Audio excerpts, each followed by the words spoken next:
On fait des fautes, mais on se soigne. Tous les jours, un comprimé audio effervescent pour améliorer son français. Comprimé numéro 48. Malgré que, et par contre, si les utiliser, tu sauras.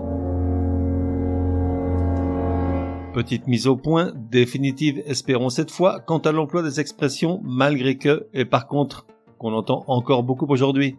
L'une est rigoureusement interdite, la seconde est tout juste tolérée, il lui est préféré une alternative bien plus élégante. Commençons par celle qui est interdite. On ne dit pas malgré que, non, jamais. Elle vrille les oreilles, c'est une abomination. Alors certes, il reste encore des spécialistes pour la défendre, mais ils sont peu nombreux et sont souvent cloués au pilori. Et puis ce n'est pas comme si elle était compliquée à remplacer.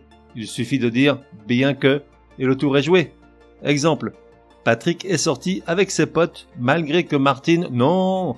Bien que Martine lui ait répondu « fais ce que tu veux » lorsqu'il l'a prévenu ce matin. À noter que « bien que » est toujours suivi d'un verbe au subjonctif.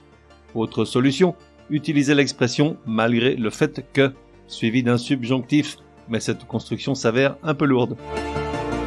Néanmoins, la langue française ne serait pas ce qu'elle est s'il n'y avait pas une exception. Il est possible d'utiliser malgré que sans être instantanément couvert de quolibets dans la seule expression malgré que j'en ai A-I-E ou malgré qu'il en est A-I-T qui signifie en vieux français, en très vieux français, malgré mes ou ses réserves. Ça vient de l'ancien sens de malgré qui voulait dire mauvais gré et elle n'est plus guère utilisée aujourd'hui même dans un style littéraire en poulet. Venons-en maintenant à par contre.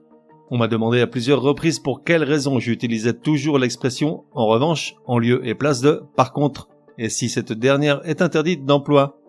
Alors c'est une vieille histoire, le premier à lui rentrer dedans fut Voltaire pour qui par contre devait rester dans le domaine commercial puisque s'agissant d'une ellipse de l'expression par contre envoie. L'Académie française, bien qu'hésitante dans son jugement, préconise l'usage de « en revanche » et les plus illustres des dictionnaires, comme le Littré et le Grévis, lui emboîtent le pas et sans hésitation. Voilà pourquoi ici tu n'entendras jamais « par contre » mais « en revanche ». Résumé du comprimé numéro 48.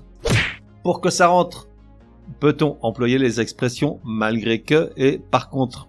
La première est à bannir définitivement. D'autant qu'il est facile de la remplacer par « bien que » suivi d'un subjonctif.